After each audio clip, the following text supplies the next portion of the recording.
Hello. नमस्कार प्यारे दोस्तों। सभी दोस्तों का पहचान एकेडमी में हार्दिक स्वागत है। और आप सभी इस कठिन परिस्थिति में, इस कठिन समय में अपने आप को सहज महसूस कर रहे हैं, तो ये एक अच्छी बात हो सकती है आप सभी के लिए। लेकिन जिन लोगों के साथ में कठिन परिस्थितियाँ कुछ ज़्यादा ही कोरोना की वजह से बढ़ गई हैं, तो वो लोग भी अपने आप को कोरोना से बचाव के लिए ज़्यादा से ज़्यादा घर में रहने का प्रयास करें और अपने आप को थोड़ा सा संतुष्ट रखने का प्रयास करें।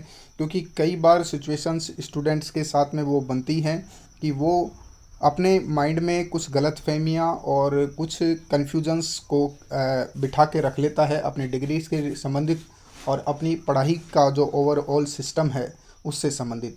ठीक है, तो यहाँ पर भी कुछ ऐसा ही सिचुएशन अभी कुछ ही दिनों में ऑलरेडी हमारा 2020 जैसा गुजरा है, तो उसमें बहुत सारे स्टूडेंट्स की समस्याएं कंटिन्यू उनके माइंड में बनी रही थी। और अभी वापस से लॉकडाउन लगना और सारी सिचुएशन ज़्यादा बदतर होना, तो उनकी वजह से वापस उनको ऐसा लग रहा है बहुत सारे स्टूडेंट्स को कि यार अब हमारी डिग्री ही नामुमकिन है, यानी ये कंप्लीट ही नहीं हो पाएगी शायद। ठीक है, तो इसका सॉल्यूशन क्या है, कैसे आप अपने आप को सहज रखें इस मामले में, और क्या चीज़ें आपको करनी हैं और क्या आपके लिए सही है। अगर आप लोग किसी चीज़ को लेकर के भूल कर रहे हैं तो उसमें उस चीज़ का क्या उपाय है, उन सभी चीज़ों के ऊपर बातचीत हम करेंगे आज की इस वीडियो में। आप वीडियो को लास्ट तक देखना ताकि वीडियो पूरी तरीके से समझ में आए। कई स्टूडेंट क्या करते हैं, वीडियो का एक शॉर्ट पॉइंट्स देखते हैं और फिर उसके बाद में वही कन्फ्यूजन उनके माइंड में बना रहता है। फिर वो वापस से कमेंट करके लिखते हैं कि सर हमारा जो कन्फ्यूज़न है वो तो क्लियर हुआ ही नहीं है, क्योंकि वीडियो में वो ऑलरेडी वो समझा दिया जाता है। वीडियो में थंबनेल में आपको मैंने पूरे टॉपिक्स जिन जिन चीज़ों पर मैं बातचीत करने जा रहा हूँ उन चीज़ों को मैंने लिख दिया है थंबनेल में। आप सभी के सामने यहाँ पर स्क्रीन पर थंबनेल शो हो रहा है। दिसंबर 2020 परीक्षा का रिजल्ट, ठीक है, आज का पॉइंट है। और रिजल्ट में अभी भी जिनके एनसी है उसका सॉल्यूशन क्या है, और जिनको बुक्स नहीं मिल रही हैं तो वो असाइनमेंट वगैरह है, पढ़ाई से संबंधित समस्या है, तो ये सब चीज़ें हैं। इसमें बुक्स नहीं मिल रही है तो अब वो उनको करना क्या है, ये सब चीज़ें भी बातचीत करेंगे। और डिफ़ॉल्टर परीक्षा के लिए नए आवेदन कब होंगे, और डिफ़ॉल्टर परीक्षा वालों की परीक्षाएं जो पहले से आवेदन कर चुके हैं उनकी परीक्षाएं कब होंगी, तो इन सब चीज़ों के बारे में हम बातचीत करेंगे। साथ साथ में इसमें असाइनमेंट में जो समस्याएं आपको देखने को मिल रही है तो उन चीज़ों को भी शामिल करेंगे। ठीक है, अभी हम जैसे पहली बात करते हैं, हमारे सामने पहली आप लोगों को पहली चीज़ लिखी हुई है कि दिसंबर 2020 का रिज़ल्ट जो है उसकी ब्रेकिंग न्यूज़ है। और यहाँ पर उससे पहले यहाँ मैं एक चीज़ सबसे पहले उस चीज़ को शो करने देना चाहता हूँ कि जिन स्टूडेंट्स की बुक्स नहीं आई हैं उनको क्या करना है। एक तो बुक्स नहीं आने का सबसे बड़ा कारण है आपका एड्रेस। अगर आपने एड्रेस सही ढंग से नहीं दिया है तो भी आपकी बुक्स नहीं आती हैं। डाकिया तक पहुंच जाती है, आपके एड्रेस पर पहुंच भी जाती हैं, आपके एरिया में, वहाँ के एरिया में पोस्ट ऑफिस में पहुंच जाती हैं, लेकिन वहाँ का डाकिया क्या करता है, उन्हें रिटर्न कर देता है। ठीक है, अब वो रिटर्न करने का रीज़न होता है आपका एड्रेस प्रूफ सही तरीके से ना मेंशन होना, यानी एड्रेस को उस पार्सल के अंदर सही तरीके से मेंशन नहीं किया गया है। और वो भी क्यों नहीं किया जाता है, क्योंकि आपने अपनी प्रोफाइल में अपने जो आईडी है आपकी वीएमओयू कोटा ओपन की जो स्कॉलर नंबर से जो आपका रजिस्ट्रेशन पूरा सिस्टम खुलता है, ओवरऑल जानकारियाँ आपकी जो खुलती हैं, वहाँ पर आपने एड्रेस जो मेंशन किया है वो कम्प्लीटली सही नहीं है। ठीक है, तो इसी वजह से वो आपके एरिया में आकर भी वापस से रिटर्न हो जाती हैं। और फिर वापस से कोटा ओपन यूनिवर्सिटी ऐसा नहीं है कि उन्हें वापस नहीं भेजती है।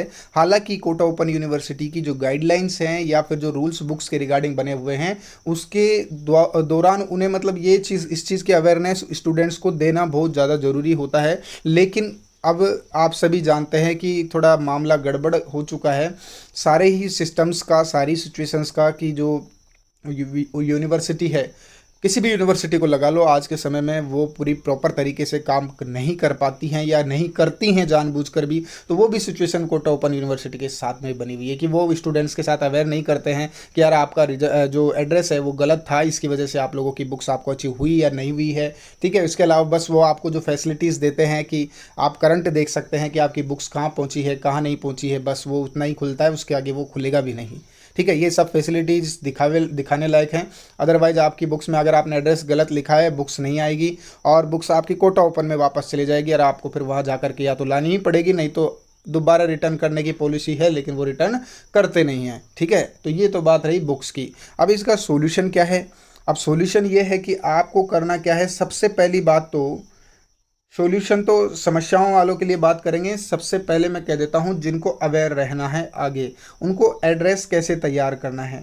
एड्रेस तैयार करने का एक प्रॉपर तरीका बता देता हूं कि आपको, जैसे आपका नाम कोई भी हो सकता है, तो आपको यहाँ पर अपना नाम लिखना है और नाम के आगे लगाना है सन ऑफ। ठीक है, सन ऑफ लगाएंगे, या फिर आप लेडीज़ हैं तो वाइफ ऑफ लगाएंगे, या फिर जैसा भी सिस्टम है उसके अकॉर्डिंग आपको सन ऑफ ब्यौरा भी देना है। क्योंकि ये एक ऐसी चीज़ है जहाँ ग्रामीण इलाके होते हैं, जो सुदूर अप्रोच वाले एरियाज नहीं होते हैं, तो वहाँ बुक्स पहुँचने में ज़्यादा दिक्कत आती है। वहाँ पोस्ट ऑफिस में जो डाकिया होता है आपका एरिया का, वो क्या है कि बच्चों के नाम तो जानता नहीं है ज़्यादातर। वो क्या करते, वो है जो वर्चुअल मैंस हैं, यानी जो बुज़ुर्ग हैं या फिर जो बड़े आदमी हैं, उन्हीं के नाम वो जानते हैं और उन्हीं का एड्रेस भी वो जानते हैं। और हम नीचे बाकायदा सारी चीज़ें मेंशन करते हैं, उसके बावजूद भी वो जानबूझकर एक सनहोफ न होने की वजह से उसे वापस रिटर्न कर देते हैं। एड्रेस पूरा होता है फिर भी रिटर्न कर देते हैं। ठीक है, तो आपको क्या करना है, ये वाली कमी भी नहीं छोड़नी है, उसमें son of and wife of, ठीक है, जो भी चीज़ें हैं उन सब चीज़ों को मेंशन करनी है। साथ में आप अपने माता पिता का नाम शो कर सकते हैं और नीचे आप अपना पिन कोड वगैरह जो कम्प्लीटली आपको डालना ही है, पिन कोड डालना है। आपका एड्रेस ऐसा भी नहीं होना चाहिए कि ठीक है सिर्फ वो वहाँ का एरिया शो कर रहा है, नहीं, वहाँ की गली भी शो करना चाहिए। ठीक है, उस एरिया में जो आपकी गली, जिस गली में आप रहते हैं, मकान नंबर से लेकर के, तो सब चीज़ें शो करनी चाहिए ताकि आपको दिक्कत ना आए। नहीं तो बुक्स रिगार्डिंग बहुत बड़ी समस्या हो सकती है, एग्ज़ाम भी हो जाएगी, बुक्स भी नहीं आएगी। ठीक है, पैसे भी चले जाएंगे और परीक्षाएं फिर जैसे तैसे होगी वैसे तैसे आपको देनी पड़ेगी। ठीक है, इसके अलावा नेक्स्ट बातचीत करते हैं हम कि अभी जिन स्टूडेंट्स के रिजल्ट्स में एनसी लिखा हुआ आ रहा है। ठीक है, रिजल्ट्स में एनसी का मतलब नॉट क्लियर है।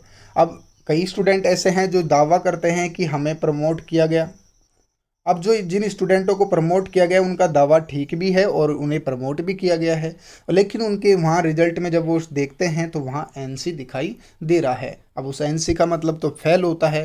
ठीक है, फेल यहाँ कोटा ओपन यूनिवर्सिटी में फेल शब्द यूज नहीं किया जाता, उसकी जगह एनसी यूज किया जाता है। अब लेकिन अब क्या इसका रीज़न क्या है और इसका नुकसान है या नहीं है, तो ये देखते हैं। ये एनसी जो है एक्चुअली में, अगर आप प्रमोशन की कैटेगरी में हैं या आप प्रमोट होने वाले हैं, तो आपने जो अभी वर्तमान में ये लॉकडाउन प्रोटोकॉल के बाद में जो एग्ज़ाम हुई है उसमें अगर आपने एग्ज़ाम दी है, तो उसका जैसे ही आपका रिजल्ट आएगा तो तब जाके जो फाइनल रिजल्ट आएगा ना, उसमें आपके ये प्रमोटेड लिखा आएगा। ठीक है, या प्रमोटेड नहीं लिखा आएगा। इसके साथ में आपको ये एक चीज़ देखने को मिलेगी कि जिस एग्ज़ाम का आपका रिजल्ट आने वाला है उसके मार्क्स आपको यहीं सेम टू सेम इसमें देखने को मिलेंगे, जिसमें जिस ईयर में आपके सब्जेक्ट्स के अंदर एनसी लिखा हुआ है। ठीक है, यानी नेक्स्ट ईयर आपकी निर्धारित करेगी कि आप एनसी वाले जो सब्जेक्ट हैं वो क्लियर कर पाएंगे या नहीं कर पाएंगे। ठीक, ये मौका एक ही बार का है और बाद बाकी तो अभी लॉकडाउन चल रहा है, ये कितने बार का भी मौका हो सकता है और सिचुएशंस ज़्यादा बदतर भी हो सकती हैं, ज़्यादा अच्छी भी हो सकती हैं, कुछ भी कहा हाल फिलहाल जा नहीं सकता है। ठीक है, लेकिन जून के एनसी है, 2020 में जून में परीक्षा थी और रिजल्ट वगैरह में एनसी आया, तो वो लोग बिल्कुल बेफिक्र रहिए, कोई बात नहीं। एनसी आपको दिखाई दे रहा है, काफ़ी जलन आपको हो रही होगी, दुख फील हो रहा होगा, लेकिन फिर भी आपको ये मानना है कि आप प्रमोट कैटेगरी में आ जाएंगे। ठीक है, इसके अलावा और बात करते हैं कि अब जिनकी बुक्स नहीं आती है उनको असाइनमेंट्स की समस्या। असाइनमेंट्स पे मैं 6 से 7 वीडियो बना चुका हूं, आप लोग उन वीडियो को देखिए। यहाँ पर भी मैं आपको बता देता हूँ, असाइनमेंट एक प्रॉपर तरीके से तैयार करना है। और इस टाइम पर कोरोना काल चल रहा है, तो कोरोना काल के टाइम पर आपको असाइनमेंट जमा किससे करवाना है, वही पोस्ट करके इसको भेजना है, यानी इसको पार्सल बना करके VMOE के एड्रेस पर, या फिर आप अपने जो रीजनल सेंटर है उसके एड्रेस पर भेज सकते हैं। यह आपके ऊपर डिपेंड करता है। अब इसके अलावा डिफ़ॉल्टर्स का नया आवेदन कब होगा, और जो पिछले वाले डिफ़ॉल्टर्स हैं जिनकी एग्ज़ाम्स नहीं हुई है उनकी एग्ज़ाम्स कब होगी। तो डिफ़ॉल्टर्स का जो न्यू आवेदन है, सबसे पहली बात तो जो अभी दिसंबर 2020 में जो एग्ज़ामिनेशंस हुई है ना, इनका रिज़ल्ट आएगा। सबसे पहले तो इनका रिज़ल्ट आएगा, ठीक है। अब इस रिज़ल्ट में बहुत सारे बच्चे क्या है, एक तो क्लियर भी हो जाएंगे, और बहुत सारे बच्चे क्या कर पाएंगे, इसको नॉट क्लियर कर पाएंगे।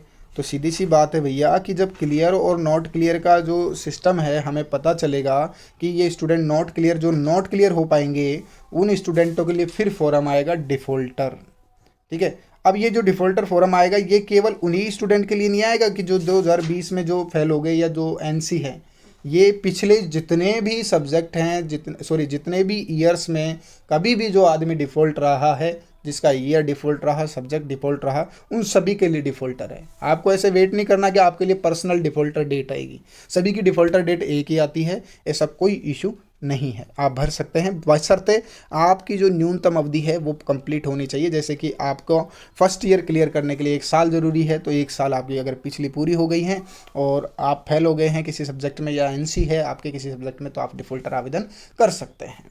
ये चीज़ है। अब इसके अलावा बात करें कि जो अभी हाल ही में आपकी दिसंबर 2020 की परीक्षाएं हुई है, इसका रिजल्ट कब आएगा।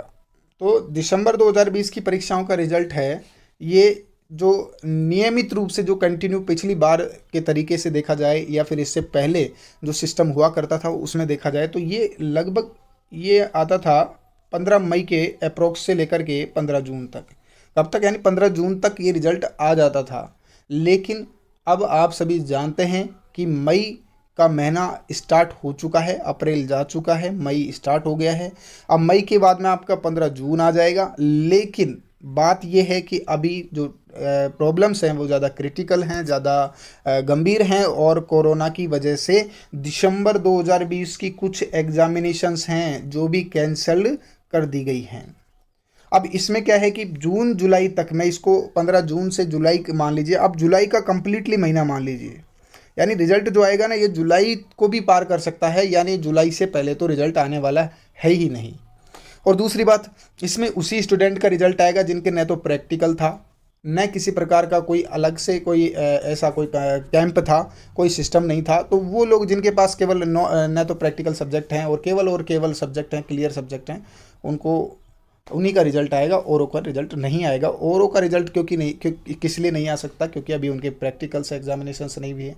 पिछले जो डिफ़ॉल्टर्स रह गए थे उनकी प्रैक्टिकल से एग्जामिनेशंस नहीं हुई है, अभी वाले हैं वो भी इसमें इंक्लूड हो जाएंगे। तो रिजल्ट्स तो ये मान लीजिए कि काफ़ी लेट हो जाएंगे, और लेट होना भी ये ऐसा नहीं है कि इसका कोई रीज़न है। इसका रीज़न आप सभी देख रहे हैं, स्पेशल कोई रीज़न नहीं है, आप सभी के सामने कोरोना का रीज़न है। तो इस वजह से थोड़ा रिजल्ट ज़्यादा लेट हो सकता है, और कुछ प्रैक्टिकल और जो एग्जामिनेशंस है उनकी वजह से लेट हो सकता है।